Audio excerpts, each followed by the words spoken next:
The platform party is led by Mace Bearer Charisse Chappelle, Associate Professor of Psychology.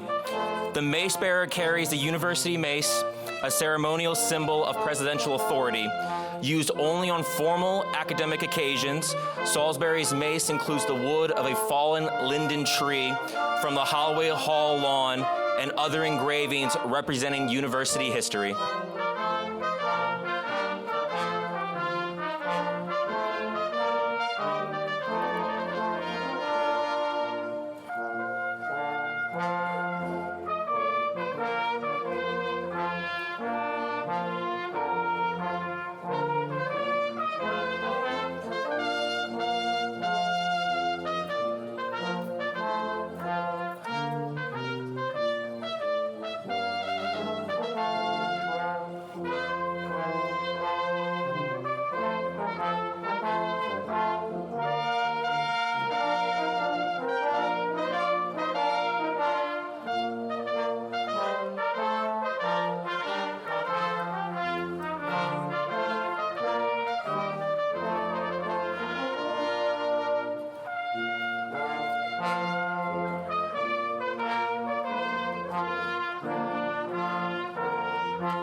Good morning and welcome to the investiture ceremony of Salisbury University's 10th president, Dr. Carolyn Lepre. It's my great pleasure to welcome all of our community members, including faculty, staff, students, alumni, and other supporters.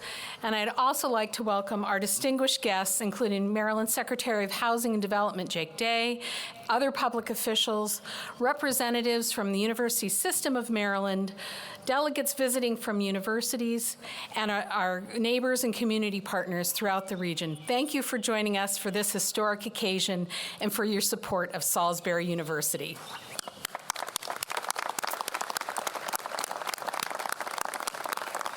Thank you for remaining standing as we have the colors presented by Salisbury University ROTC Color Guard and our national anthem, which will be performed by senior music major Sophia Mirbaum and the SU Brass Ensemble.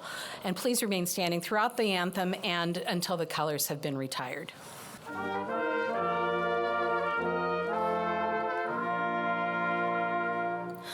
Oh, say, can you see by the dawn's early light what so proudly we hailed at the twilight's last gleaming, whose broad stripes and bright stars through the perilous fight o'er the ramparts we watched were so gallantly streaming, and the rockets red glare, the bombs bursting in air, gave proof through the night that our flag was still there.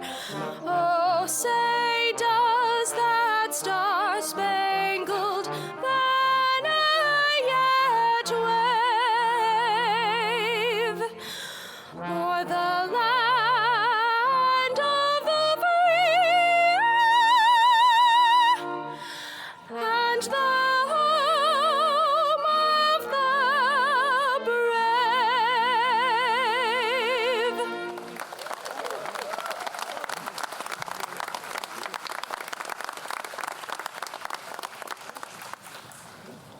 Well, thank you, Sophia, for that wonderful job, and thanks, too, to our students in ROTC. Everyone, please be seated and join me in thanking them once again.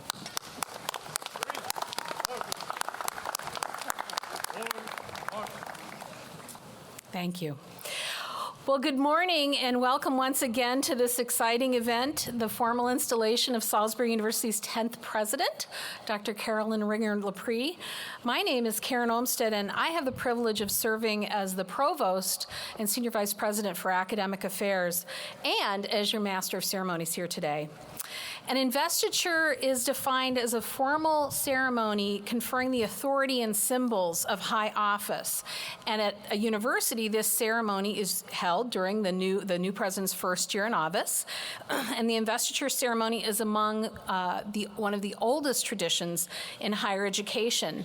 Today, universities view investitures as opportunities to welcome a new chapter in the life of the institution and to celebrate the pursuit of knowledge as a community. The ceremony itself is filled with many academic traditions, as you probably have seen.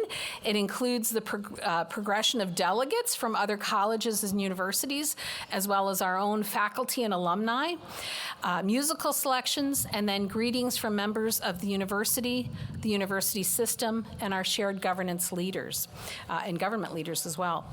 To begin our ceremony, I'm now pleased to introduce our platform party, and will our platform guests please rise, and I'd ask the audience to hold your applause until everyone has been introduced, and then we'll greet them together. So first is Ms. Karen Trieber. Just stand up as I read your name. University's General Counsel. Dr. Janet Warmack, our Vice President for Finance and Administration. Dr. Dane Faust, Vice President of Student Affairs and Auxiliary Services. Mr. Jason Curtin, Vice President of Advancement and Alumni Relations, and also the Executive Director of Salisbury University's Foundation. Mr. Eli Maudlin, Chief of Staff and Vice President for Public Affairs and Strategic Initiatives. Mr. Wyatt Parks, President of the Student Government Association here at SU. Mr. Nick Plummer, President of the Graduate Student Council. Mr. Joe Benish, Chair of our Staff Senate. Mr. Timothy Robinson, President of the Adjunct Faculty Caucus. Ms. Jennifer Martin, who is President of our Faculty Senate. Dr. Lily Leonard, who is a two-time Salisbury University graduate and former president of our Alumni Association Board of Directors. Dr. Naima Clark, chair and professor at Elon University. I'll be introducing her later. The Honorable Jack Heath, mayor of the city of Salisbury. The Honorable Jake Day, Maryland Secretary of Housing and Community Development. Dr. Janet Dudley Eschbach, Salisbury University's president from 2000 to 2018. Dr. Charles White, Salisbury University's president from 2018 to 2022. Regent Robert Raup, representing the University System of Maryland Board of Regents. Ms. Linda Gooden, chair of the University System of Maryland Board of Regents. And Dr. Jay Perman, Chancellor of the University System of Maryland. And of course, Dr. Carolyn Lepre, the 10th president of Salisbury University. You may now be seated. Got a lot of people on this stage. Among our many distinguished guests today, I'd like to acknowledge the elected officials in attendance, so any federal, state, local elected officials, as well as their representatives, if you would please rise and be recognized. I think I saw some out there. Thank you for being here today.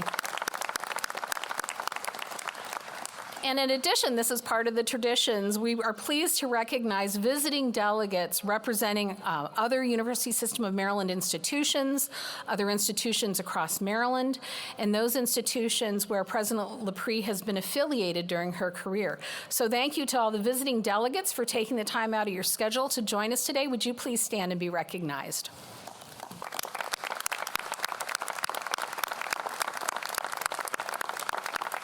Thank you. I also want to thank Salisbury University's Brass Ensemble, conducted by Dr. Lee Nyer, and all of our excellent student, faculty, and alumni performers who will be showcasing their talents here today. So thank you to our musical talent.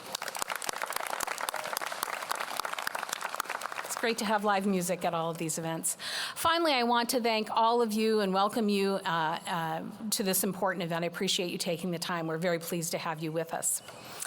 So next, it's my pleasure to introduce guests who will bring greetings to President Lepre. Supporting a new president is truly a community endeavor, and first, it's my great pleasure to welcome to the podium Maryland Secretary of Housing and Community Development, Jake Day, who will provide greetings on behalf of the state of Maryland. Secretary Day is a Salisbury native and a University System of Maryland graduate who also earned master's degrees from Oxford and Carnegie Mellon universities. He's a former City of Salisbury County Council president, and he was elected mayor of Salisbury in 2015, in a role in which he served until recently when he was appointed as secretary by Maryland Governor Wes Moore this year. So please join me in welcoming Secretary Day.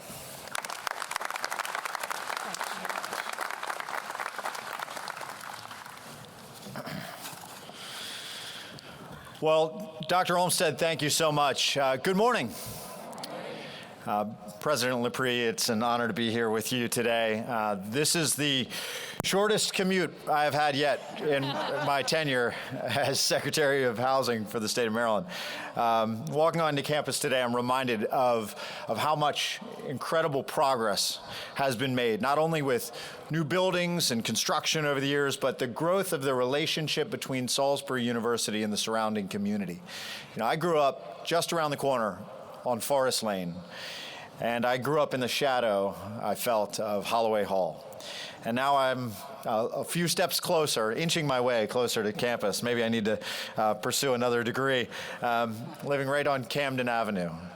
So growing up, I knew that the community's relationship with the university wasn't always rosy. Some neighbors would get upset if students were a little too rowdy. I wouldn't know anything about that, having never been a college student myself. But you know, over the last decade or so, the university and the city have worked closely to improve that relationship. The university, and any university, is a central piece of its community. And it's a leading example for other colleges in our state and around our nation, and how academic institutions and their surrounding communities can form strong bonds through intentional work, investment, and partnership. That relationship can strengthen. The Entrepreneurship Center and downtown campus, the Mayor's Prize for Entrepreneurship, the grants that city offers students to buy a home here, and even student housing rising in the center of our city. There's so much that indicates this partnership, this bond, this united front that we must present.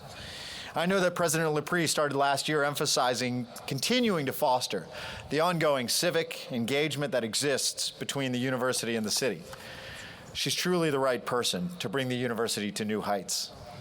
I've been honored to get to work with 3 university presidents, and I'm lucky to share the stage with them today. And you know, I've heard each of them, and I've heard President Lepre use this word as well, that the university's trajectory is represented by momentum. I have no doubt that she will continue to carry momentum forward and accelerate it. Salisbury University is consistently recognized as one of the top higher education institutions in our nation. And now, under President Lepre's leadership, it's recognized as a leader. It's led by a leader in higher education. She was recently named, if you didn't know, to the Daily Record's Higher Education Power List. She's a highly accomplished academic with a background in mass communication and journalism, with an impressive record of leadership and scholarly achievements. In the past, through communication and research, she's focused on some of the most pressing issues of our time, including media representation and gender and diversity, health communication, and mass communication education. As the interim president and provost at Radford University, President Lepre spearheaded several initiatives at enhancing the quality of academic programs and experiences.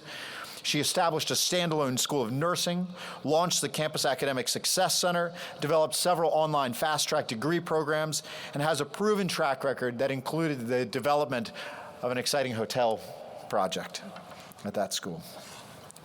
Her achievements are well known, and her extensive professional experience has given her a deep understanding of not only the communication industry, but what a community needs from its university president. And as the president of Salisbury University, President Lepre's exceptional leadership abilities, distinguished academic background, and impressive record of achievements will no doubt be instrumental in advancing the university's mission and in elevating our entire community. I've been traveling around the state over the last few months. One of the things that I've emphasized is how we must build livable and lovable places where people want to be. We've got to recognize government alone is not going to save our communities. People will have to want to invest. We've got to attract that investment, and we've got to attract talent. Salisbury University has been doing just that and will continue to. What would a university be without its community, and what would this community be without this university?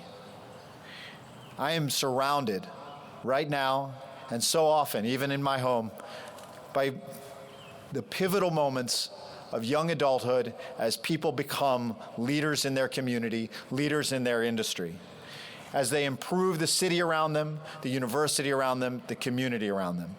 And I am absolutely confident that the best days are yet to come under President Lepre's leadership. Congratulations, Madam President, and I would also like to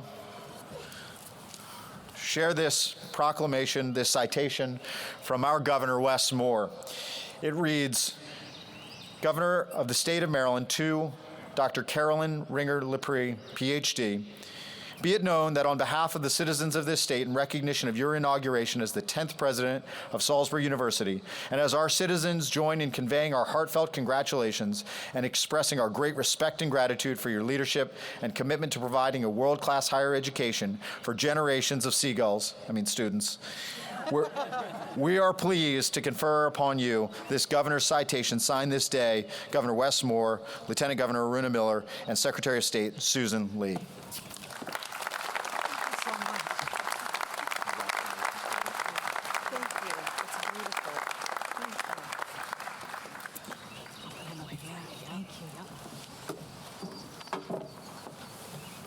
Thank you so much, Secretary Day.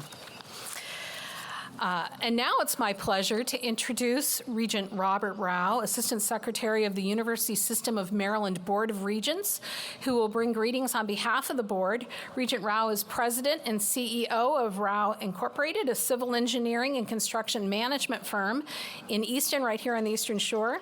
He's a graduate of the University of Maryland College Park and has served on the Board of Regents since 2013.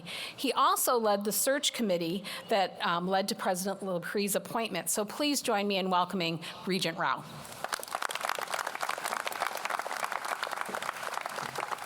Thank you. This is an incredible honor to be here to represent and bring greetings from our Board of Regents and to celebrate with all of you the installation of Dr. Carolyn Ringer Lepre as Salisbury University's 10th president. I took a little of my thunder. I had the honor to chair the committee to select this next president of Salisbury University and the privilege to recommend Dr. Lepre to the Board of Regents for this very special appointment. Dr. Lepre was the committee's and the Regents' obvious choice to lead Salisbury University. She'll not only continue in the tradition of exceptional SU leadership, she'll also take the university to an even greater heights in higher education. Dr. Carolyn Lepre is committed to values of higher education and the partnership that advance SU's mission. She's collaborative, always ready to come together with colleagues, students, the community stakeholders to better Salisbury University, the system, and the region. She inspires those around her, leading by example and bringing out the very best in people. Salisbury University is a very special jewel in the University System of Maryland's crown of extraordinary institutions.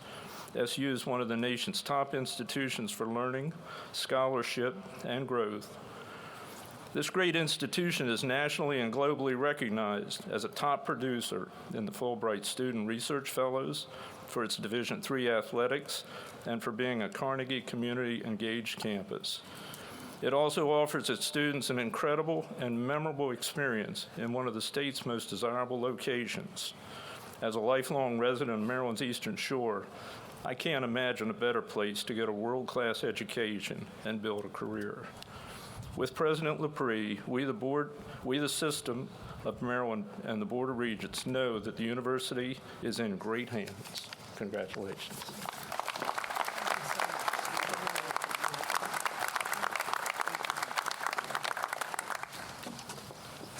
Thank you, Regent Rao.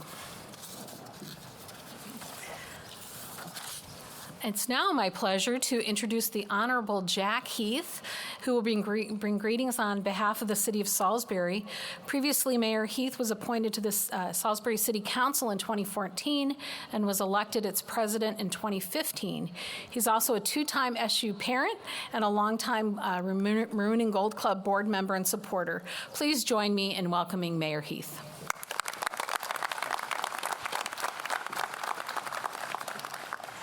Good morning. I consider it a privilege to bring you greetings on behalf of the City of Salisbury this morning. This university has been a part of the fabric of the community for over 100 years. And today is truly a joyous occasion as we celebrate the inauguration of its 10th president. As mayor, I've had the good fortune of knowing many business and civic leaders. But there are some attributes that stand out about Dr. Lepre. Early on, it was obvious that she had a strong commitment to the well-being of everyone in the university. The students, the staff, the faculty, and all that have connections to SU. And she also understands how SU is connected to the community. When I call, she answers and always asks, "What can I do to help? What can I do to help?" That's the way we respond in this community. How can I help? And Dr. Lepre fit right into that attribute.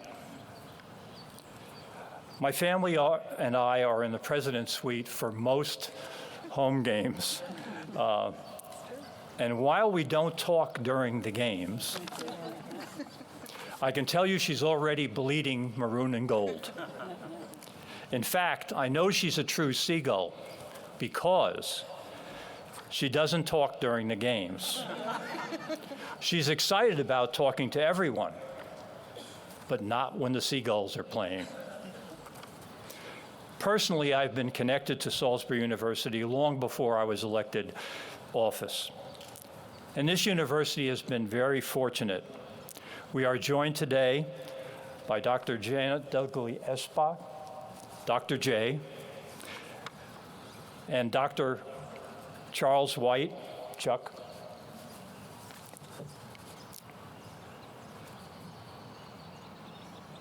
Their continued commitment to support the success of SU is a testament to how dedicated they are to making sure that SU succeeds. I agree. It's already clear that Dr. Lepre will continue the long tradition of great leaders here at SU. Dr. Lepre, I stand with you. The City of Salisbury stands with you. We are cheering for your success because your success is our success. Thank you and congratulations to Salisbury University.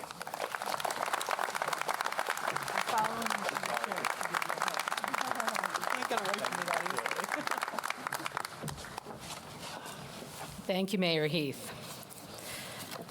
And he's right about the box. Neither President Lepre nor Todd are too engaged in conversation in those moments, and we appreciate that.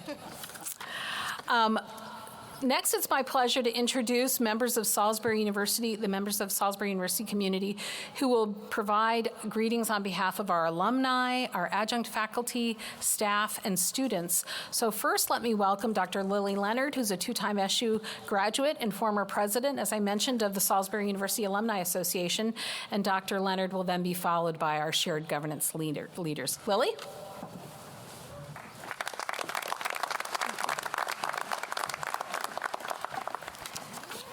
Good morning. Can we just have a round of applause for the weather? It is perfect. The universe wouldn't have had it any other way. As a proud two-time graduate of Salisbury University and immediate past president of the Alumni Association Board of Directors, it is truly an honor to be part of this historic day. Today, we inaugurate the 10th president of this beloved institution, Dr. Carolyn Lepre. I had the great pleasure of serving on the presidential search committee that brought Dr. Lepre to Salisbury. Throughout the sometimes arduous and always comprehensive search process, Dr. Lepre emerged as a capable, empathetic, enthusiastic candidate. These admirable characteristics have only been confirmed in the 10 months she has been at the helm of SU. Selecting the best leader for the job was personal for me. I am a first-generation American and the first in my immediate family to graduate from college. And after struggling to adjust to college life and nearly failing out my sophomore year, was given a second chance that changed the trajectory of my life. I owe everything to this place. It's why I wear a ring on my right hand, engraved with the coordinates to 1101 Camden Avenue. A constant, gentle reminder to never forget where I came from, to remind me that my day-to-day decisions may impact the trajectory of someone else's life, and to remind me that I can always come home. This is why ensuring SU's long-term success by finding an outstanding individual to lead it was of critical importance. Being president of a higher institution, an institution of higher education, isn't a job for the faint of heart, as I think a couple of our members of the platform party can attest. It requires a significant commitment to one's education, job experience, personal growth, and willingness to constantly evolve while maintaining a sense of self. Academia, at the end of the day, is also a business. Understanding how to manage a several $100 million budget, with most line items tied to the lives of real human beings, requires an extraordinary depth of understanding and empathy. Some decisions are easy, but many are difficult, and very few, if any, will have full consensus. Change can be a great thing, while at the same time being a hard thing. The two are not mutually exclusive. Over the last 10 months, I've been incredibly impressed with Dr. Lepre's ability to seamlessly integrate into the Salisbury University community with grace and tact, taking time to listen to those who have been here for many years, while simultaneously making key decisions necessary to move the university forward. This awareness demonstrates an exceptional level of leadership. One of my favorite things about her, though, is that she shows up. The concept of showing up is one of my guiding life principles. The simple act of being present demonstrates a person's commitment to their community and to themselves. I have seen Dr. Lepre show up at countless events, including field hockey, most often without fanfare, and have marveled at her ability to genuinely and meaningfully connect with those around her. I can say with great confidence that Salisbury University is in wonderful hands under Dr. Lepre's tutelage, and as one of 60,000 proud SU alumni, I can't wait to see where she leads us. Dr. Lepre, congratulations.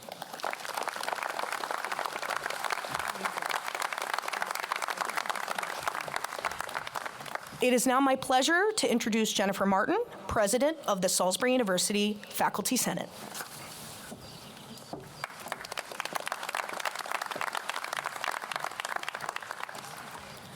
Dr. Lepre, on behalf of the faculty, it is my pleasure to officially welcome you to Salisbury University. Since your first day here, your energy and your enthusiasm for higher education, for Salisbury University, and for our students has been evident. You bring warmth with you into every interaction, and you have proven yourself willing to listen carefully and thoughtfully. We appreciate the time you have spent listening to our concerns and learning about our campus, culture, values, and strengths. We hope that mutual listening and mutual engaging in good faith will be a hallmark of your tenure here. And speaking of learning about our campus and culture, we have seen you out and about on campus. You have attended faculty senate meetings, athletic events, cultural events, and I'm sure much more. We are happy to have you involved and connected here at SU. But you haven't just been busy here on campus. You have also been busy advocating for us in the community, with the state, and beyond. You have done a recruitment tour of local high schools, talked to our legislators and our governor, and traveled abroad to create and strengthen our international connections. This work ties into the Salisbury 7, your bold, aspirational, and inspirational vision for Salisbury University. This vision challenges us both to improve what we already do well and to grow in areas where growth is needed. Your vision has generated interest and excitement on campus. We look forward to collaborating with you to turn the Salisbury 7 from a vision into reality and, more generally, to working with you to advance Salisbury's excellence. We hope that you will have a long tenure leading a thriving Salisbury University. Welcome.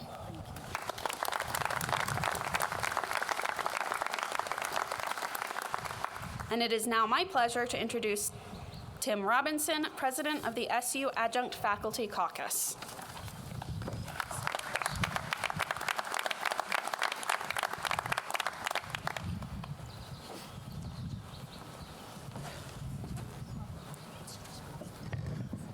Good morning.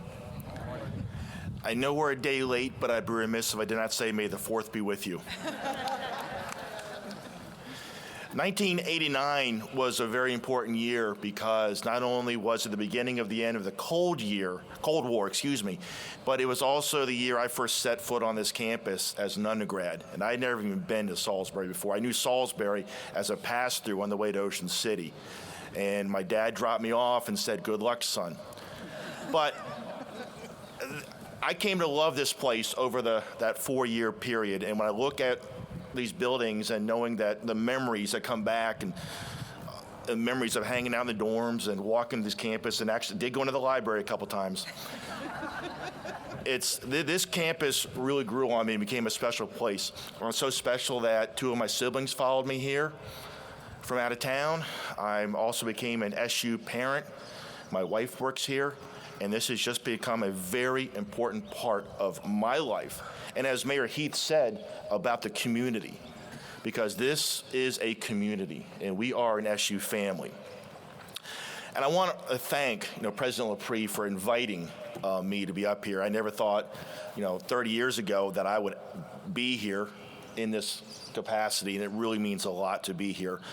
On behalf of the large adjunct community here at Salisbury University, I'm excited to commemorate this day, the passing of the torch from one leader to the next and the start of a new era, where together we will continue to grow this campus and take the university to new heights. I often think of the history of this campus and the growth that I've witnessed since I arrived in that magical year of 1989 and seemingly never left. I think of the presidents I knew that preceded you. I knew Thomas Bellavance, Janet Dudley Eschbach, Chuck White. And now that you are at the helm, I think of the opportunities that you will have to chart the course of this incredible university that we all hold so dear. And I know those former presidents I mentioned, they all did a great job of leading this university and putting their mark on this campus. And I'm looking forward to the mark that you will put on it. I also see reminders all over the place. As you all know, that 1925 seems to be emblazoned everywhere, and that we're quickly approaching the centennial anniversary of this outstanding university. After seeing what was accomplished over the last century, I look forward to seeing how you position us for the next one. President Lepre, as you are officially installed as the 10th president of Salisbury University, I not only want to say congratulations on this moment, but that we, the adjunct community, are excited to work with you to provide a quality education for generations to come. Thank you.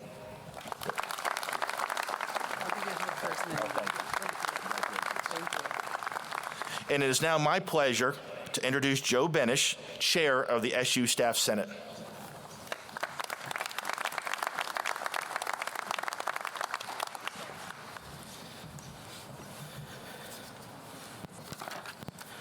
Good morning, everyone.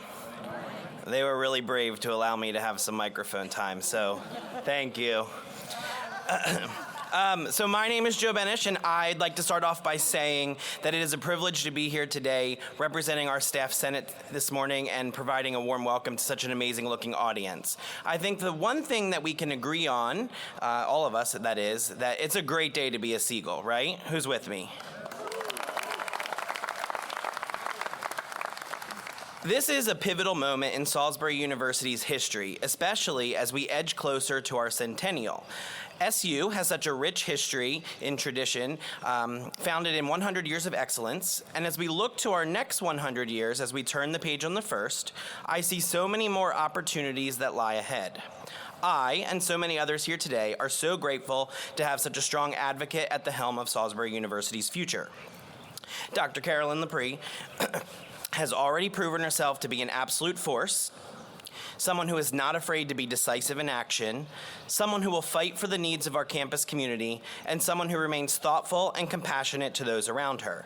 She is the right person for this job.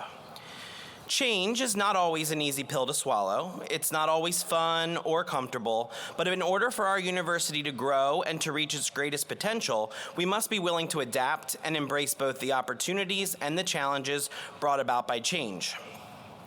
Walt Disney said, "We keep moving forward, opening new doors and doing new things, because we're curious and curiosity keeps leading us down new paths." And as I reflect on the changes I've witnessed at SU over the past 5 years, I anticipate that we're going to see great things built from the foundation that we've already started, and I'm so optimistic to see all that we can achieve together. For the next section of my remarks, I'd like to speak directly to President Lepre. Dr. Lepre, on behalf of the staff, I thank you that for the last 10 months, you've willingly lent us your listening ear. We know we've had a lot to say, especially me. But working alongside you and your team during the university's transition has been so exciting. Through the first objective of your Salisbury 7, we will invest in the people who deliver on the promises we make to our students. It is evident that our most important asset is our people. And the Staff Senate is eager to be an integral part in ensuring that this objective is brought to the forefront in many, if not all, decisions we make moving forward. Finally, I'd like to thank you and your team for your thoughtful conversations about and considerations of the many prominent issues we bring forward on behalf of Salisbury University. The Staff Senate is fortunate to have a seat at the table where we're able to bring forth our ideas and suggestions, as well as brainstorm collaborative solutions for the issues we face. No matter what we've brought forth to you during your brief time with us thus far, we have appreciated your timely support and action in addressing it all. We look forward to continuing to work alongside you as we find further ways to make Salisbury University an even better destination for our flock. This is only the beginning of a bright and beautiful future together. Thank you, and go Goals. It is now my pleasure to introduce Nicholas Plummer, President of the Graduate Student Council.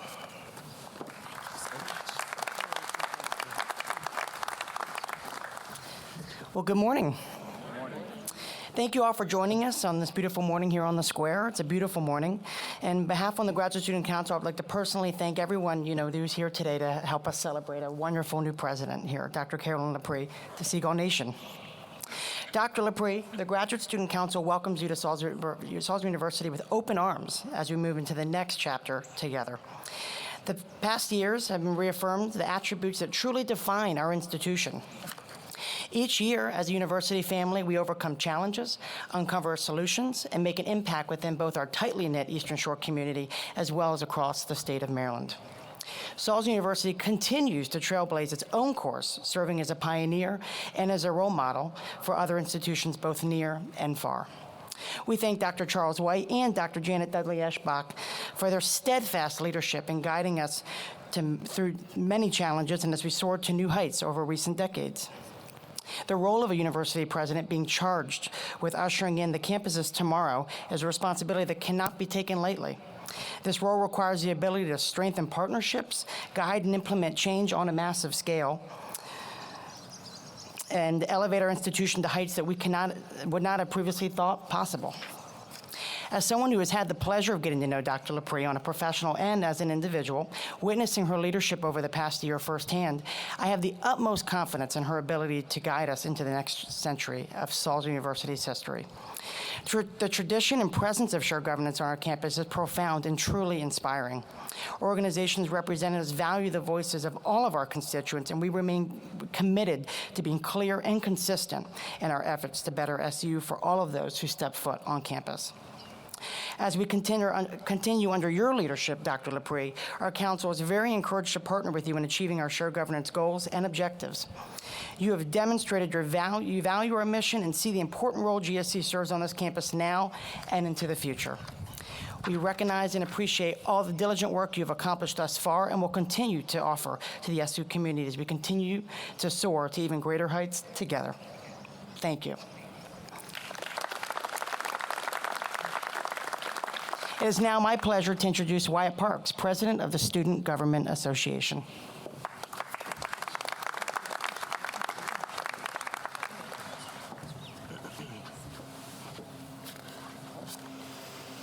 Good morning. My name is Wyatt Parks. Today, I'm in the privileged position as the newly elected president of the Student Government Association to represent this organization and the undergraduate student body at large. The Student Government Association works to provide advocacy, service, and welfare to the student body and campus community. I've been a student at Salisbury University since the start of the pandemic, and I've witnessed President White navigate us through some of my generation's most troubling times. We are nearing the end of that time, and I'm happy to see President Lepre kindle us with guiding lights as she approached our campus with grace. She brings with her advancements that we are yet to see. They will provide structure and roots for beneficence for all of us and those to come, long after she passes the torch. The glimpse that we have seen into her leadership and passion for Salisbury, I believe, corroborates her placement by the Daily Record amongst Maryland's top 100 women. Her focus towards implementing a campus-wide diversity, equity, and inclusion plan has solidified her as a president of the students. In my final year at Salisbury University, I look forward to advancing the relationship that my predecessor established, propelling the future of our advocacy and service to the student body at large. I can't wait to bear witness to the future that we will nurture together. On behalf of the Student Government Association and undergraduate student body, we welcome Dr. Lepre as the new president of Salisbury University.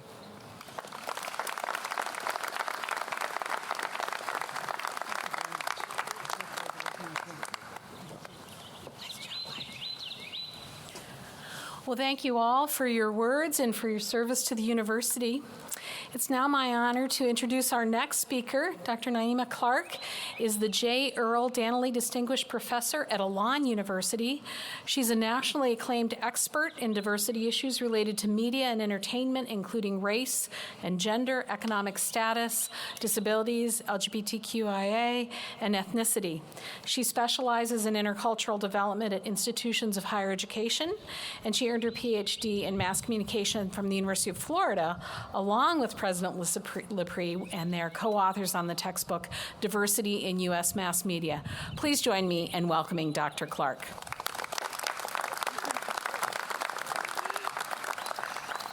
Oh, good morning. Good morning. So I remember when my dear friend from graduate school, Lynn, told me she was having twins. We were on the phone. I was in Knoxville, Tennessee, and Lynn was in Chico, California, and I could hear the tinkling of her wind chimes on her back porch. It was such a happy moment. I was so excited for these babies because I knew what was ahead of them. You see, like Sarah and Ainsley, who are dying in the front row that I'm talking about them. You see, like Sarah and Ainsley, I too am a twin. I told Lynn what my mom always said when people asked her what it was like to be the mom of twins. You'll always have one to wash dishes and one to dry. That's what it's like to be a twin. You are an instant team. You are a we. There's something magical about being a part of a team where you can see yourself in the other and at the same time recognize the differences that make the we uniquely your own. When you are a we, you can harness an invisible force that will let you achieve more than you could have ever done alone. It is a connection that creates stories that become lifelong memories. Over the 25 years, which is weird because we're only 31. Over the 25 years I've known your new president, we've worked as a team a few times. I'm sure you'll find what I have found in being her teammate. There is wisdom. We, along with our dear friend Catherine Luther, have written a textbook that has been used to teach diversity in U.S. media for more than a decade. We're working on the 3rd edition, and although she's been a little busy of late, Lynn's newest contribution to the book will be about the power of K-pop, a deep love of hers, to create connections at a time when the Asian American population is facing increased discrimination in the U.S. It is a timely topic that will be relevant to our student readers. I also am learning a great deal about Jimin and Suga and V. I don't know. There is optimism. When Lynn and I worked at the University of Tennessee, we created the Big Orange and the Big Apple. We'd take students from Knoxville to New York City for a week-long media tour. We'd go to a Broadway show, have dinner at Tavern on the Green. The highlight of the trip was visiting Lynn's friends at Martha Stewart magazine. When we were there, we'd go to Martha's office, get some swag, have amazing pastries. In her 20s, Lynn was a New York City girl working in the flourishing magazine business. She always has the best contacts in the media industry across the city. For many of our students, this was the first time they'd visit a media organization and could catch a glimpse of a career that they dreamed of having. It gave them confidence to know that they could do whatever they wanted. There's also bravery in working with Lynn Lepre. When Lynn interviewed at the University of Tennessee, she requested a visit to the Body Farm. It's a field on campus where forensic anthropologists study human body decomposition. Lynn had read about it in a Patricia Cromwell novel and was fascinated by the science. There are actually bodies out there. We got in my car, my little Saab, and we drove excitedly to the outskirts of the campus to the field, and we couldn't believe we were going to have this once-in-a-lifetime experience. We got out of the car and walked into the waiting area. Okay, I may be exaggerating. I actually didn't see the Body Farm. I got as far as the room with the pictures of bones on the wall, and I freaked out. But Lynn did go to the field and explored it with the forensic anthropologist, and although I was not out there, my admiration for her fearlessness, curiosity, and continual quest for learning was. These same qualities led her to the dean position at Marist College, the provost and surprise presidency at Radford, and now Salisbury, where she will lead with an open mind and a whole heart as she partners with a team of faculty and staff to educate tomorrow's leaders. I know that Lynn is committed to this community. You see, unlike when I ditched her at the Body Farm, I came running when she asked me to help assess the diversity and inclusion climate here at Salisbury in her first few weeks on campus. When she called to ask me to help out, I said, "Oh, I'm happy to come next semester." She said, "Oh, no, next week. You need to come next week." Her priority is the people here, and that this is a culture that celebrates inclusion and belonging. Over the days I was here, I met dozens of friendly, talented, and smart folks who will be her partners and collaborators in this work. I know that this team can harness the optimism and bravery needed to face some of the stressors that will challenge Salisbury's core values of excellence, student-centeredness, learning, community, civic engagement, and diversity and inclusion.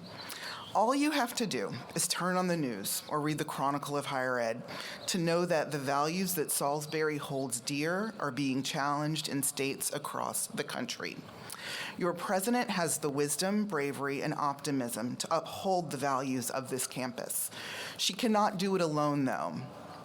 So by virtue of our being in this time and this place, we are now a we.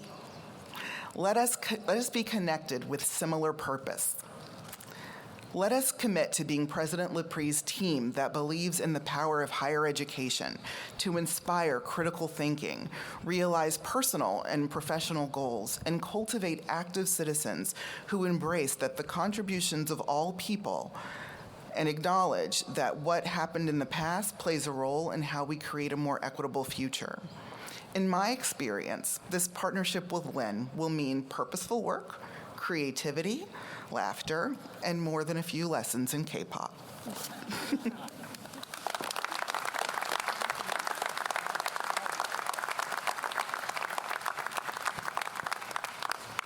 I think The Body Farm was a very popular book. I saw so many people in the audience say, I've read about that.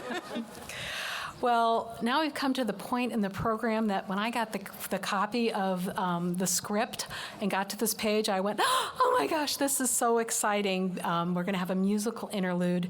It's my genuine pleasure to welcome the quartet to perform Keep Your Hands to the Plow, a traditional African-American spiritual adapted by our own Dr. John Wesley Wright, professor of music and recent USM Board of Regents Faculty Award winner for excellence in creative activity. And this piece will be performed by Dr. White, along with Ms. Callista Day, who's been on our campus before, an internationally recognized singer and SU artist in residence, and Mr. Jeremiah J. Copeland, a 2020 Salisbury University graduate and American Idol Season 20 top contestant, and Ms. Annabelle Midley, a 2021 Salisbury University graduate and former director of SU's Gospel Choir.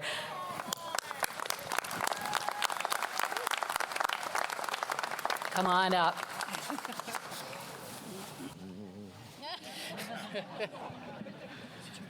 Greetings, everyone. Dr. Lepre, hi back there. So in the spirit of the Negro spiritual being used in moving us forward in different times of our history, adapting lyrics to reflect the occasion or the movement, as we did in the civil rights movement. We're going to do that today. So we hope you enjoy this adaptation of Keep Your Hand on the Plow.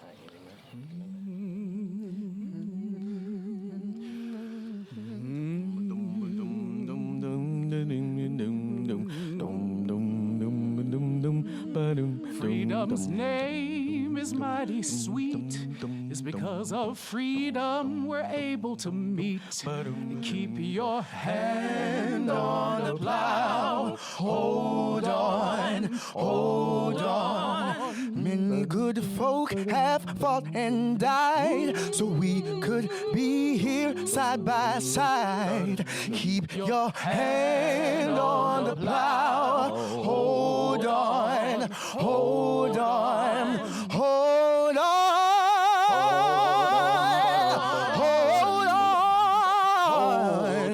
Keep your hand on the plow. Hold on, hold on. God gave no other rainbow sign. Get an SU education and you'll be fine. Keep your hand on the plow. Hold on, hold on. Her name is Carolyn, but she likes Lynn. Build an arts center and you will win. Keep your hand on the plow. Hold on, hold on, hold on. Hold on, hold on. Keep your hand on the plow. Hold on, You got to hold on. We're so glad that you are here. We bid you blessings from year to year. Keep your hand on the plow. Hold on, hold on. Keep your hand on the gospel plow. And don't take nothing for your journey now. Keep your hand on the plow. Hold on, hold on, hold on.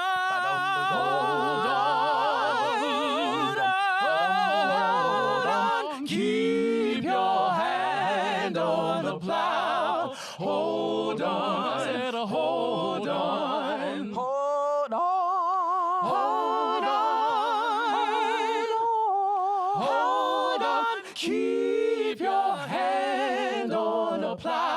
plow. Hold on, hold on, Hold on.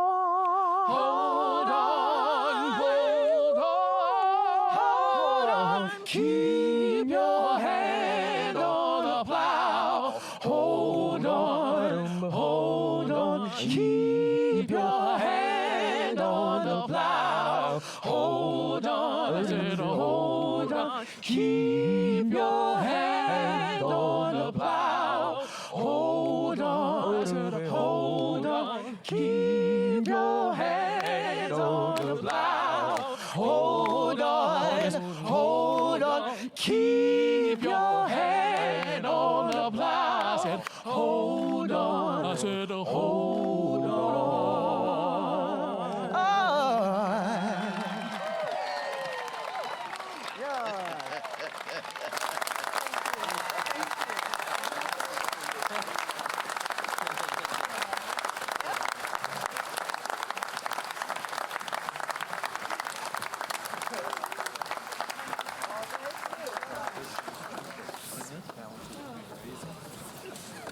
See, I told you.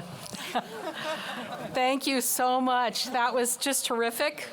I hope you all were carefully paying attention to the lyrics, including members of the Board of Regents. Chancellor Perman, there was a message in there about a building we need on campus. Very well done, John. Like that. So I do want to thank you for that wonderful performance. And now it's my honor and privilege to introduce Dr. Jay Perman, who is the Chancellor of the University System of Maryland, and Ms. Linda Gooden, who is Chair of the University System of Maryland Board of Regents, to conduct the official presidential investiture. Chancellor Perman.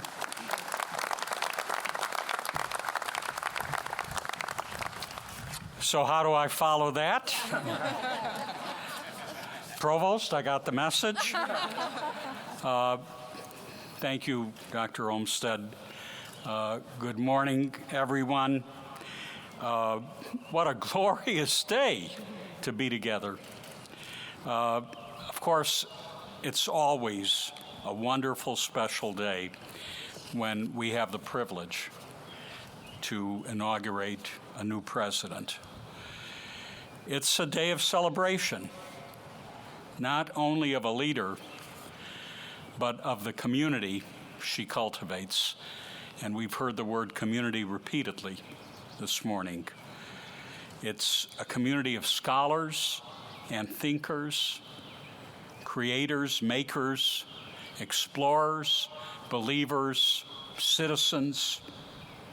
All of you here, you are that community, and you deserve the hope and pride and joy filling this beautiful square on this beautiful campus, on this beautiful shore. Today is about our vision of the future, a vision that, as we sit here today, is unclouded by obstacles. We need to remember, of course, that this future is built on a proud past. And I, too, would like to acknowledge the architects of that past, the legacy upon which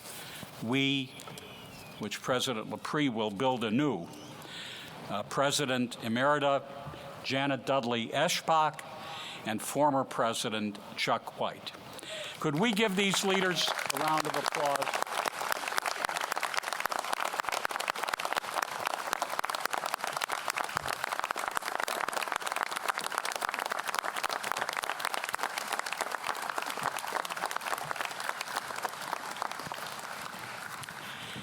You know, when you've got two former presidents on stage as a new one is inaugurated, it really says something pretty special about this university, this community, this family. It says that in a very good way, it's hard to stay away from this place. We heard that repeatedly from our leaders. And I will say personally, every time I visit, I understand why. And it's not just Eli driving me on that cart. So now, as Chancellor of the University System of Maryland, it's my privilege to confer upon your leader the charge of the office of President. So, Dr. Lepre, please, will you join me here? President Carolyn Ringer Lepre, I hereby charge you to live the mission that animates Salisbury University, its daily work, its enduring value. I charge you to welcome and inspire those who have hearts of inquiry, those who seek answers and pursue truth, who approach learning with openness, curiosity, humility. I charge you to nurture the scholars who work across disciplines and differences to solve the greatest problems of our age. The innovators here, whose ideas shrink the unknown, the untested, the untried, and expand the boundaries of our human understanding. The servant leaders who close gaps of equity, opportunity, prosperity, and justice. I charge you to make learning personal, to plant knowledge, to coax discovery, nurture achievement in each student as though that student is Salisbury's only one, as though educating that one student is why you do what you do, because it is. I charge you to make learning global, to offer your students the world, to help them see our common dreams and our common challenges, to understand our urgent interdependency, and to forge the connections that bind rather than divide us. I urge you to continue to anchor your beloved community of Salisbury, to encourage your neighbors as equal partners, to use your assets, your influence, and expertise for their benefit. I ask you hold this special university in the highest regard, to honor the traditions of your past while embracing the wide open possibilities of your future, and to keep telling and telling SU's powerful story so that others might follow boldly in your path. Lynn, on behalf of your colleague presidents, all of your colleagues, I'm so happy for you. On behalf of the entire university system, congratulations.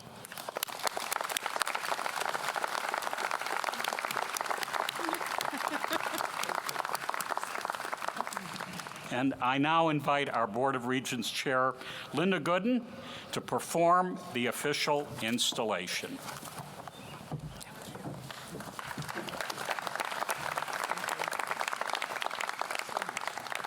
Good morning.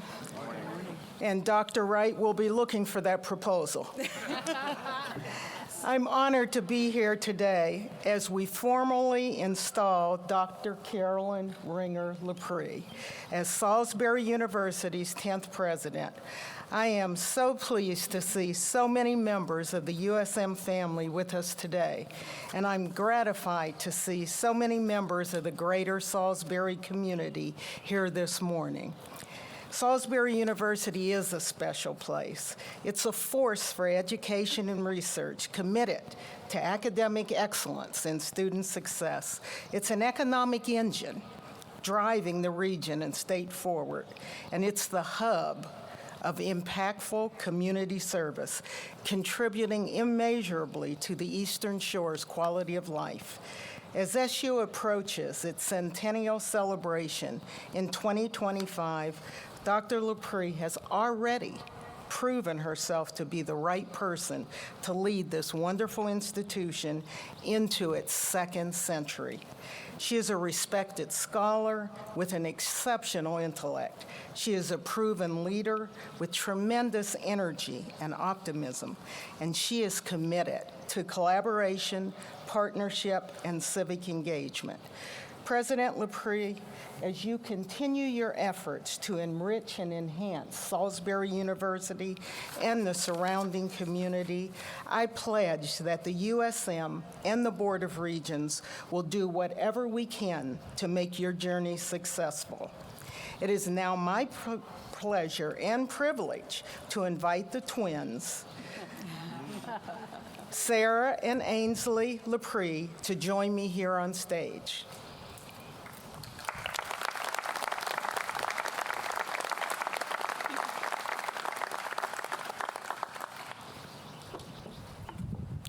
Dr. Lepre, today you receive the symbol of this office, the President's Medallion. The medallion's weight is a reminder of the heavy responsibilities that must willingly be carried by all who occupy positions of leadership. And the design on its face, a reproduction of the university seal, is a representation of the large community you serve.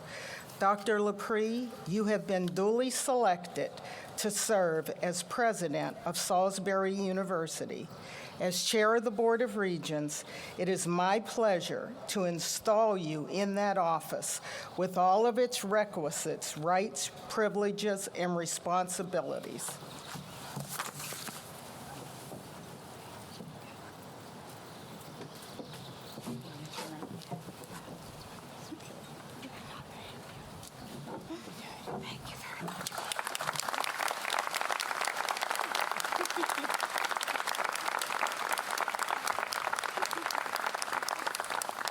Ladies and gentlemen, it is my pleasure to present the 10th president of Salisbury University, Dr. Carolyn Ringer Lepre.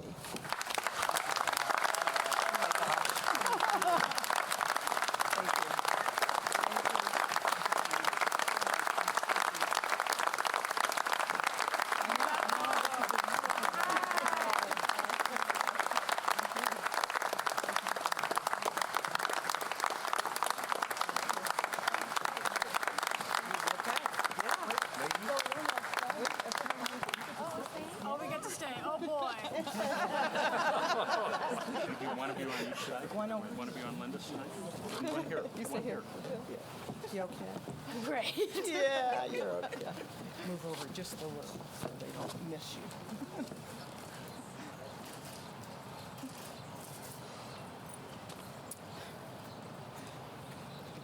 Okay, All right. go do. Thank you very much. Thank you.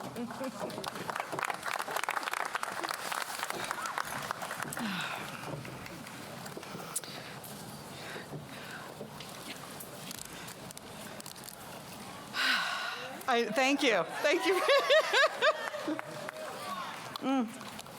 It's a moment.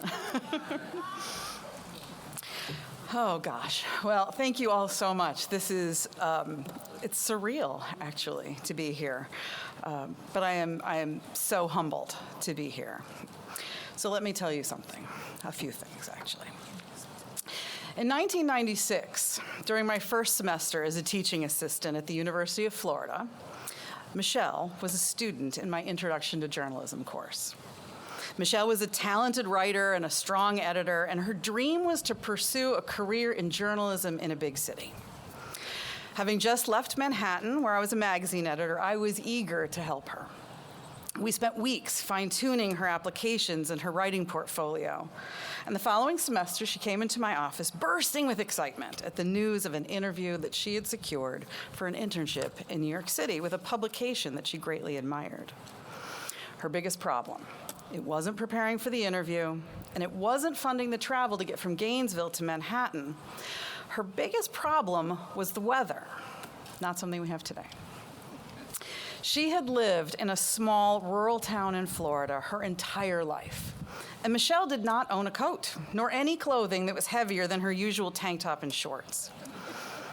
Having spent my entire life growing up in New York, and given that it was mid-February, I knew she was going to need a coat.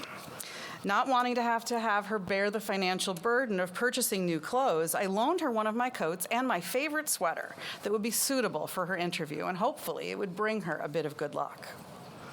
A few weeks later, she was back in my office, and with excitement, she reported that her interview had gone well and that she had accepted the offer to be an editorial intern for the summer. She then thanked me for the clothes and handed me a small bag and a note. I'll admit it, as a brand new teaching assistant, I was pretty proud of myself. I had helped a student land an internship that was going to catapult her ahead toward a wonderful career, and I had done so in my very first year of teaching. I was just bursting with pride. Clearly, I was going to be an incredible teacher if this was the kind of result that you could expect after just one semester. When I got home, I opened the bag and the note, and I realized that she had kindly washed and dried the sweater. Only one problem. She had not realized that the sweater was made of wool. And now, my favorite sweater was about the size of something that would fit on an American Girl doll. I know. I then opened the note, and this is more or less what it said. Dear Professor Lepre, New York is going to be amazing, but I'm really sorry about shrinking your sweater. I had no idea that that was going to happen, but on the plus side, I will think of you every time I do my laundry. Now, I could have let this moment dissuade me from a life in higher education. I had just experienced a year filled with blood, sweat, and tears of grading and lecturing, of mentoring and listening. And if the biggest takeaway that my best student had after all of that was that you shouldn't put wool in the dryer, maybe I should rethink my career choices. But a funny thing happened, and I bet many of us here today can relate. Instead of being discouraged or doubting that what I was doing mattered in some way, I saw the humor in it and chose to see that if I had made any difference at all in her life, that was something to be proud of. And so that feeling of having an impact on a student's life took root in my brain somewhere, and it started to grow. And I kept moving forward, slowly but surely toward today and this amazing life as a college educator. And what a day it is. Chancellor Perman has given me permission to go off script for 1 second to tell this story. Earlier in the week, we had to take the tent down. Some of you saw the tent going up. And I said, oh my gosh, is it going to rain? Is it going to rain? Everybody said, no, it's not going to rain. And I remembered what my mother said to me right before our wedding. She's like, I have a friend who says if you just hang a rosary in the bushes outside the house towards the site, it won't rain. I went home and I found a rosary and I put it outside my house. Thank you, Mom.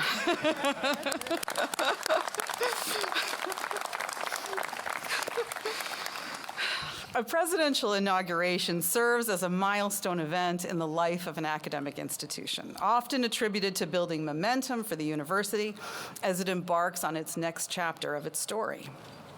This is just the 10th time since 1925 that Salisbury University has welcomed a new president. And this is an opportunity to honor the university's heritage, remember our traditions, and our commitment to learning, and to bring our Seagull family together to celebrate and reaffirm our sense of pride in our students, alumni, faculty, staff, and community. It is a special moment.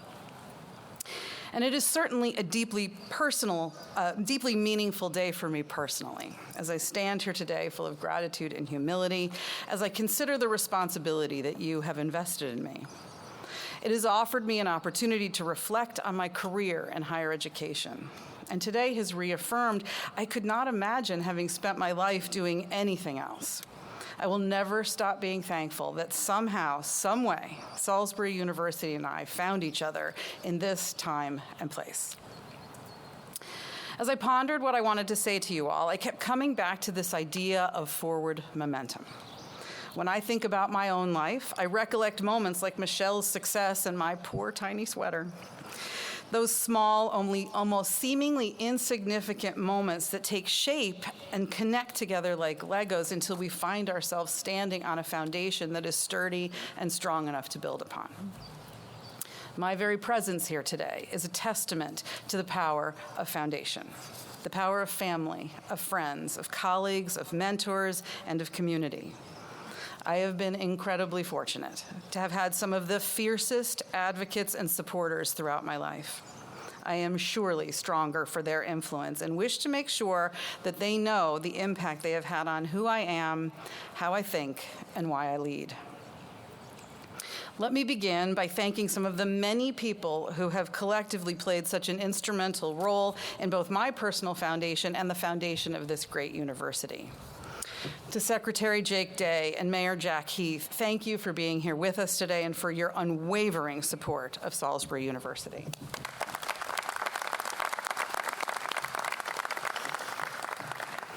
A sincere thank you to all the elected officials and community leaders who have taken the time out of their days of what I know are very busy days to celebrate with us. Thank you for all you do on behalf of our university and our region.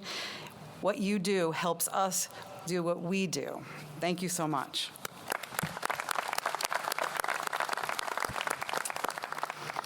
Chancellor Perman, your wisdom and guidance these past months have been invaluable. The support you graciously provided me has been a constant presence that I have come to count on and appreciate greatly. You have made me feel welcome from day one and at home in the University System of Maryland family. Thank you so much. Our Board of Regents Chair, Linda Gooden, I cannot thank you and all of the regents enough for the trust that you have placed in me. You have empowered me and believed in me to lead this remarkable university. I am grateful, and I will strive every day to be the leader that this institution needs. Thank you for being here. Thank you. I am grateful to the delegates who are with us representing other academic institutions. Their names are listed in our inauguration program, and I am deeply appreciative that they were able to take the time to be here. A special thanks to my fellow USM presidents and all those from the University System of Maryland. I am honored to work alongside you as we work towards the betterment of the entire state of Maryland and our nation. Thank you.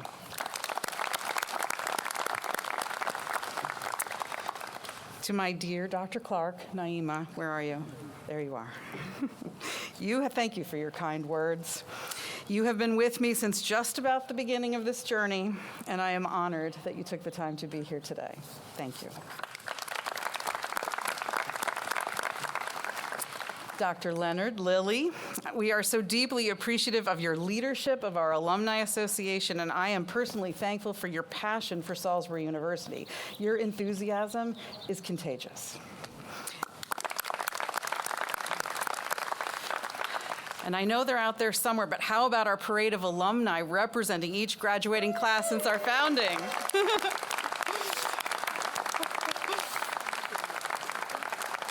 It is a joy to have you all back on campus. To Jennifer, Joe, Tim, Nicholas, and Wyatt, thank you for your kind words of greeting, and thank you for all you do for Salisbury University and its people. I look forward to all of our work ahead.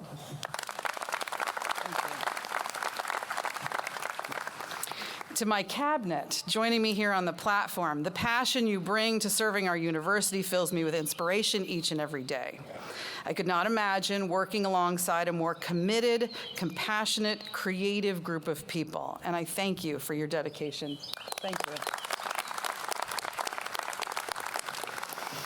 To my colleagues on the faculty and staff, it is an honor to work with you and to learn from you as we fulfill our institution's mission. Thank you for being with us today, too. And to all the students who are here today, among those in attendance are representatives from the Presidential Citizen Scholars, student athletes, Student Government Association members, members of our Multicultural Alliance, and more. Thank you. You are the reason we are here. As Isaac Newton said, if I have seen further, it is by standing on the shoulders of giants. 9 exceptional people have stood where I stand now as president of Salisbury University, each building off the other and carrying this institution to new heights. I am grateful to all of Salisbury University's previous presidents, including Dr. Janet Dudley Eschbach and Dr. Chuck White, who I am thrilled to say are with me on the platform. I am grateful to you both for laying the foundation upon which our university will continue to grow. Thank you for being here.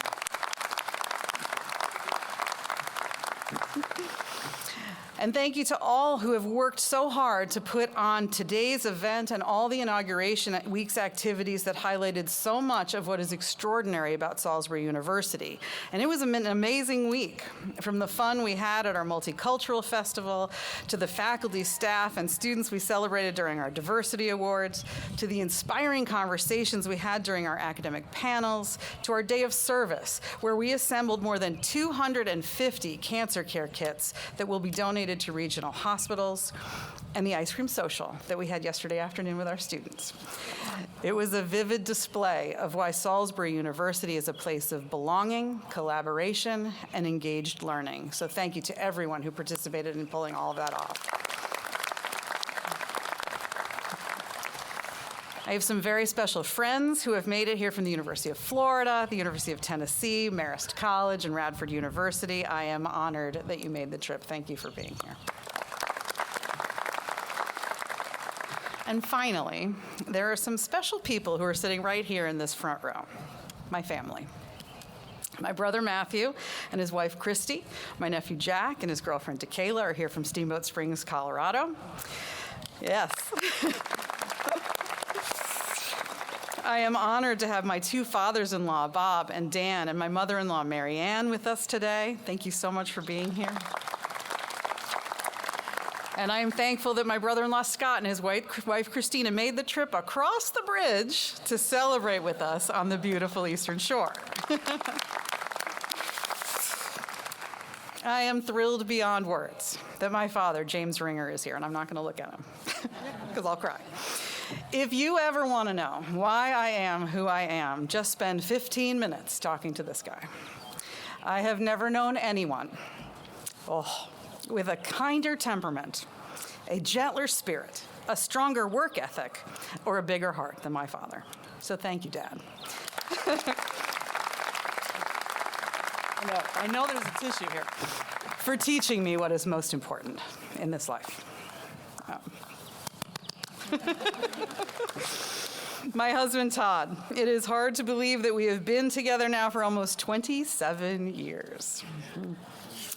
Thank you for your support through all of our happy life together and for being with me since day one of this academic adventure, from graduate school to my first teaching job to those first forays into administration. I am sure that you never expected people to be calling you first gentleman. But you wear this role like a comfortable coat, and I am so proud to stand by your side.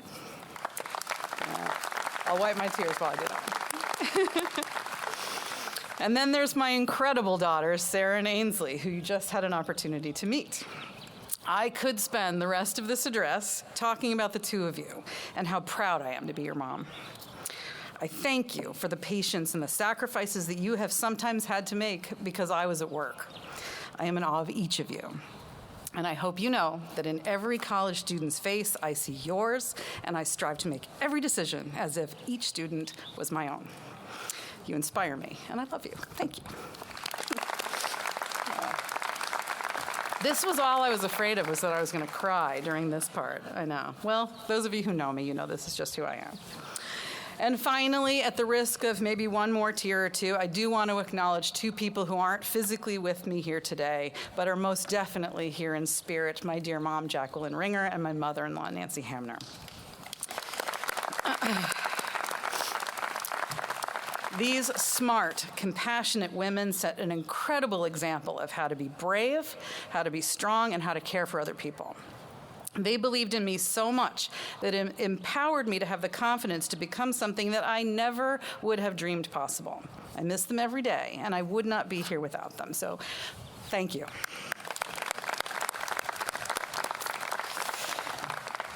As you can see, my life has been filled with people who have invested their time, their energy, and their encouragement in my future.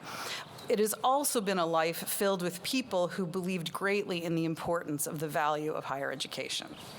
Salisbury University has grown and thrived in much the same way, with the power of people who believed in her and a community that came together to support her. On Wednesday, October 17th, 1923, a small group of people gathered in a field about 300 feet behind us to break ground on what would become the newest Maryland State Normal School.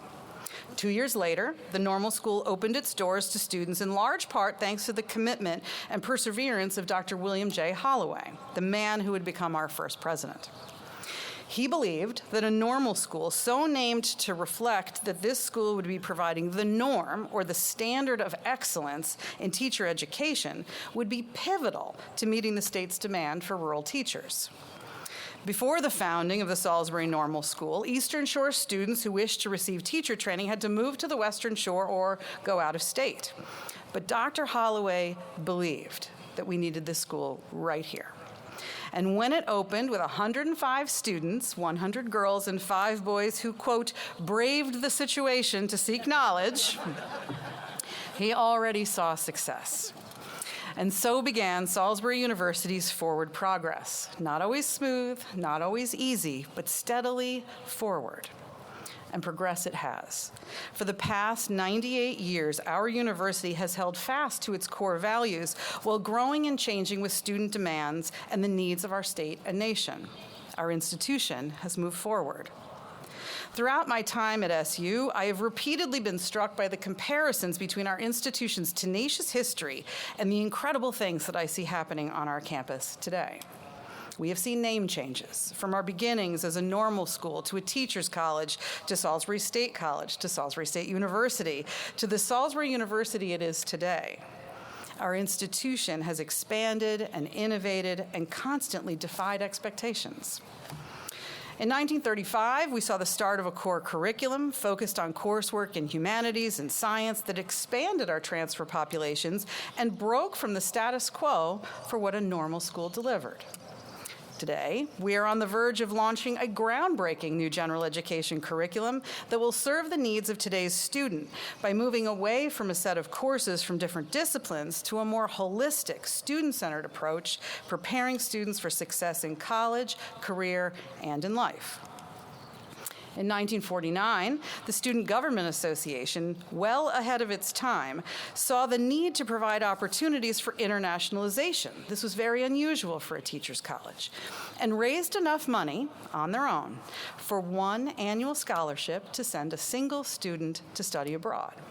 Our first student, Mr. J. Walter Potter, spent the summer studying at the University of Zurich. Compare that with what we have today. We are the #1 producer of Fulbright students in the nation in the Master's Carnegie classification. Extraordinary. And all of our students now have the chance to see the world. We have hundreds of study abroad programs to choose from in just about any country in the world. And we provide scholarships and awards to support students who do not have the financial means to participate in these high-impact experiences on their own. In the 1960s, we offered our first non-education degree program in arts and sciences, and the university officially shifted to a liberal arts college. In 1970s, the Maryland Council for Higher Education considered closing our doors, and the city of Salisbury saved us, thanks to the relationships built by then-President Dr. Norm Crawford, setting an example for what strong town-gown partnerships can look like. The Greater Salisbury Committee, the Salisbury Area Chamber of Commerce, and the Salisbury City Council came to our aid. They noted that the university must be saved, as without us, the extraordinary education of local youth would be hindered, as would the cultural and social life, business activity, and economic growth of the region. And surely it would have. But defying expectations yet again, we emerged from this crisis offering new majors, including economics, sociology, theater, and business administration, and we grew. In fact, by 1974, we were victims of our own success and hit a crisis point when we grew so big that we didn't have room to house our students. Students were living 3 to a room that was meant for 2. Some were housed at a nearby motel, and even a few were apparently housed in the basement of the president's house. And again, with innovation and drive, we met students' needs, renovated buildings, built new dormitories, secured funding to support our thriving institution. In the 1980s and early 1990s, during the 15 years that our university had Dr. Thomas Bellavance at the helm, we leapt forward toward national prominence as a community of scholars. We sought to increase our national reputation and academic reputation and stake our claim to a public Ivy title. Our operating budget tripled. We hired distinguished faculty, increased our endowment, and evolved from a college to a university to better reflect the quality of our educational experience. Today, SU is ranked among the nation's best colleges. Today, our faculty are not only teaching with greatness, but their research and service are changing the world for the better. Take, for example, Dr. Angela Freeman, professor of biological sciences, who received a 3-year, $480,000 National Science Foundation grant to continue independent research into the neuroendocrinology of flying squirrel social behavior. And we celebrate Drs. Shanisha Clark and Althea Pennerman, associate professors of early and elementary childhood education, who just a few weeks ago received a nearly $2.5 million grant from the Maryland State Department of Education. These funds will support current child care workers and instructional assistants while they earn their bachelor's degrees and teaching certifications and eliminate 2 of the biggest obstacles for those hoping to advance their teaching careers: time and money. Then we have the impactful work being done by the SU-affiliated Eastern Shore Regional GIS Cooperative. They received a $2.4 million grant from the Office of Statewide Broadband to develop data related to broadband internet capacity across Maryland, with an overarching goal of providing high-speed digital access for all communities in the state. Or how about our annual Philip E. and Carol R. Ratcliffe Foundation Shore Hatchery Entrepreneurship Competition? Since its inception in 2013, the program has invested $1.9 million in area businesses, resulting in the creation of 678 jobs and the addition of some $98 million to the regional economy. I could go on and on. Our faculty are changing lives and making a difference every day. The 1980s not only marked a time of tremendous growth in our academic prowess, but it was also a pivotal time in our athletics program. We won our first NCAA national championship in 1986 in field hockey, in case you were wondering, setting the stage for 3 decades of dominance across multiple sports. As of today, SU student athletes have claimed 22 NCAA D3 team national championships in 4 sports and 24 individual national champions in track and field and wrestling. And I know we are not done. This semester alone, we have 4 teams who are poised for championship runs. Yes, absolutely. We have accumulated 191 conference championships over the past 28 years across 17 sports. 43 of our students have been academic All-Americans. And the outstanding Jim Berkman, our men's lacrosse coach, is the all-time winningest coach in NCAA lacrosse history, surpassing 600 career wins this season.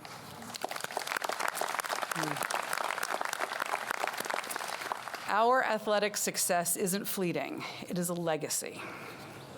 Back to the 1990s for one second. We also began to grow in a different way. More than $47 million was spent on construction and improvements during this time, and our horticulturalists transformed this campus into a national arboretum, making it arguably one of the most beautiful campuses in the state. A forward-thinking notion that the more comfortable a student feels in their college setting, the better their odds of success. Those aren't just pretty trees you see around us, they are fostering an atmosphere of learning. In 2001, Salisbury Now University welcomed its first female president, Dr. Janet, who would lead the university for 18 years of enrollment growth, internationalization, and diversification of our faculty, staff, and student body, and program expansion to meet the needs of the Eastern Shore and our state. And in 2020, our university was yet tested again, as it had been again and again during our history with a global pandemic. And once again, with scrappy energy and an all-hands-on-deck spirit and the leadership of Dr. Chuck White, we not only survived, but we cared for our students and each other in ways we likely never dreamed possible.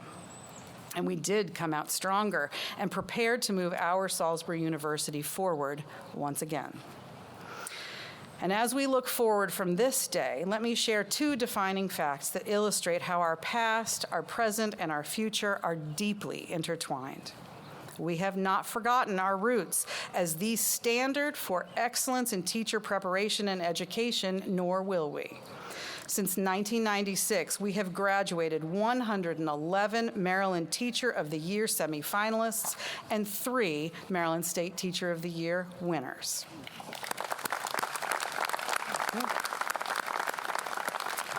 This year alone, we have 4 incredible alums who have been named as semifinalists and will be competing for Teacher of the Year this fall.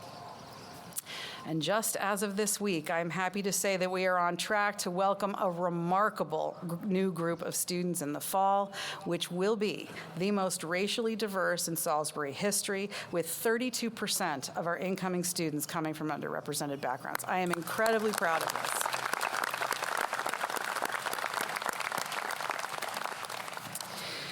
For all our success, our history wasn't without its fair share of challenging moments, as you have heard. Like any successful company or institution, growth, quality growth anyway, often comes when it is faced with challenge, difficulty, and doubt. The best learning often comes from overcoming obstacles. It's how we respond to those challenges that defines who we are and what we will become. It is in failure that we break through mediocrity and find that brilliance we seek. As Samuel Beckett wrote, ever tried, ever failed, no matter, try again, and fail better.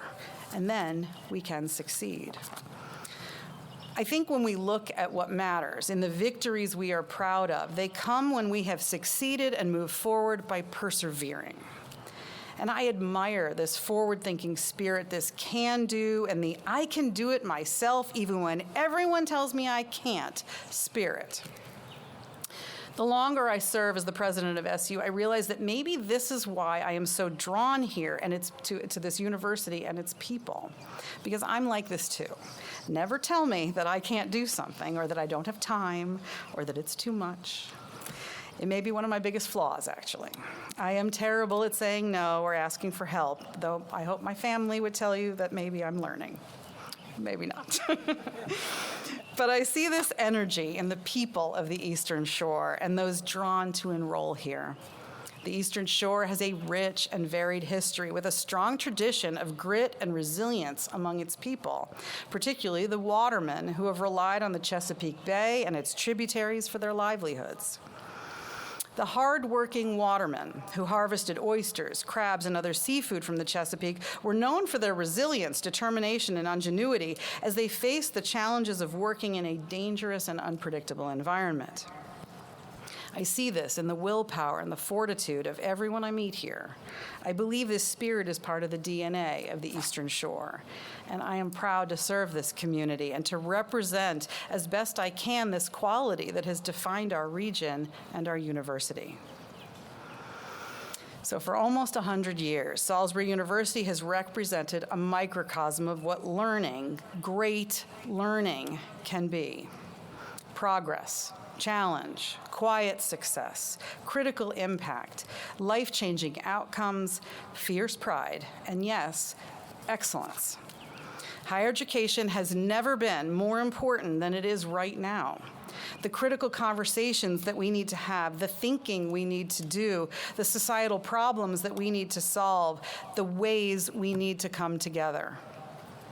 I believe deep down in my soul that higher education is the path to helping solve the world's biggest problems, and that each of us is called upon to do what we can to pave the way for future generations of learners. Starting today, we will move forward toward SU's next chapter as we turn our collective power, grit, dedication, and energy to moving forward with excellence. 3 months ago, I shared my State of the University address with the campus community, and I outlined a vision for where we will go. Let me reiterate our primary goals today. We will achieve excellence by investing in our people, strengthening our commitment to inclusion, diversity, equity, and the cultivation of a sense of belonging, and delivering a rigorous, student-focused academic program taught by world-class educators on a world-class campus, defining what distinction means for a regional comprehensive institution. We will continue to serve the needs of the Eastern Shore, Maryland, and the nation, and most importantly, do so by remaining firmly committed to placing our students at the heart of everything that we do. And we will accomplish this together. Our collective power and energy will boldly propel our institution forward with excellence. We will move forward with the purpose of transforming lives through academic excellence, life-changing high-impact practices, inclusion, and belonging. We will work to disrupt the status quo, build pride in place, embody what it means to care for one another, and facilitate innovation so that we can leave SU a better place than ever before.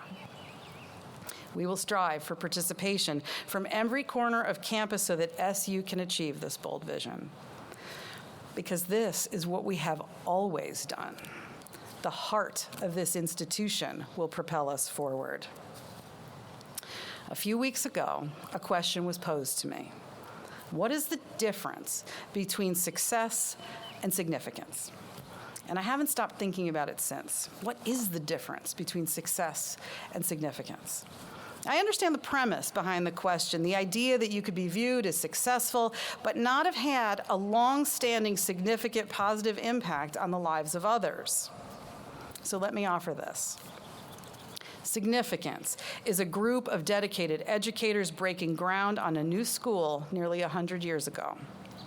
Significance is watching former students be recognized as Teachers of the Year across the state. Significance is sponsoring our very first student to study abroad, blazing a trail for our students to follow today. Significance is a city saving a college from closing its doors. Significance is welcoming the most diverse class in SU's history. And yes, significance is losing your favorite sweater so your student can triumph. It is the accumulation of small, seemingly innocuous moments that lay the foundation for significance. After all these years, I still think about Michelle and that sweater. I didn't know it at the time, but what I considered a moment of success, helping a student land an internship, was really a moment of significance. Not because I did something significant, but because she did, or rather she represented something significant. That moment serves as a constant reminder of why I do what I do, why all of us in higher education do what we do. That we aren't just educating the minds of those around us with so-called book smarts. We are helping generations of students mature, overcome challenge, broaden their perspectives, gain resiliency, know their worth, achieve their dreams, and yes, learn how to do their laundry.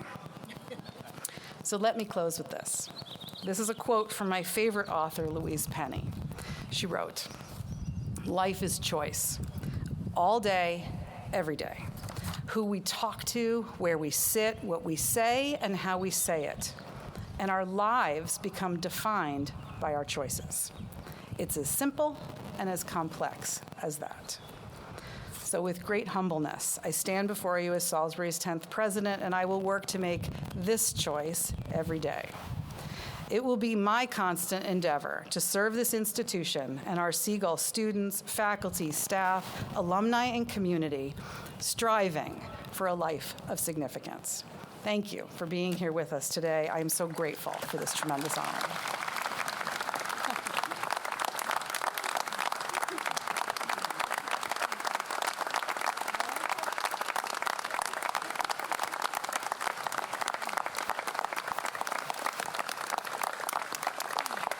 Well, congratulations, President Lepre.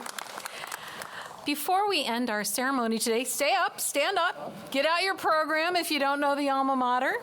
The words can be found on the last page of the program. And I think Sophia's coming back up.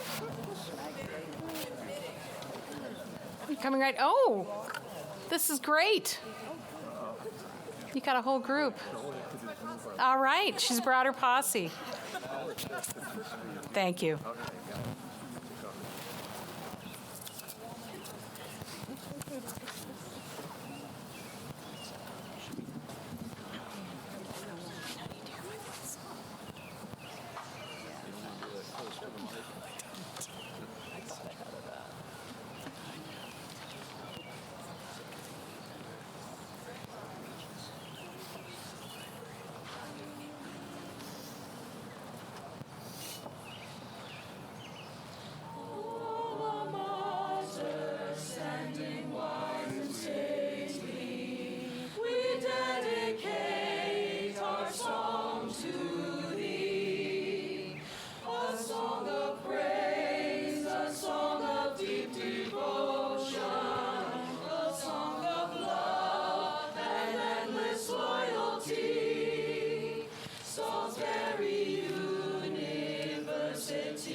Thank you so much for that rendition, and thank you all for joining us on this historic occasion.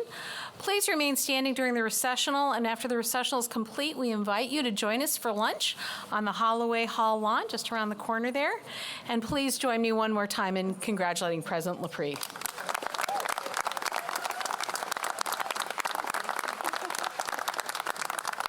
And I want to thank our mace bearer, Dr. Charisse Chappelle, for being here today and lifting up. This thing weighs as much as you think it does, actually.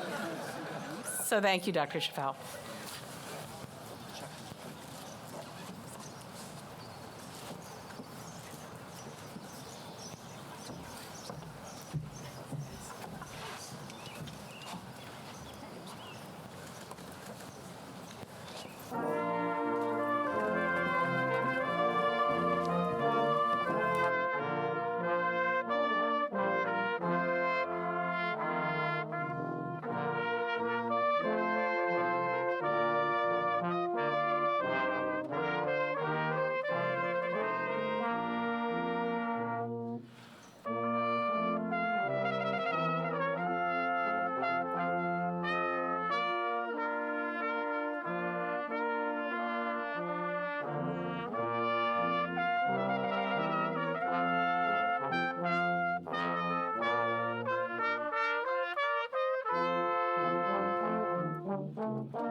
Thank you.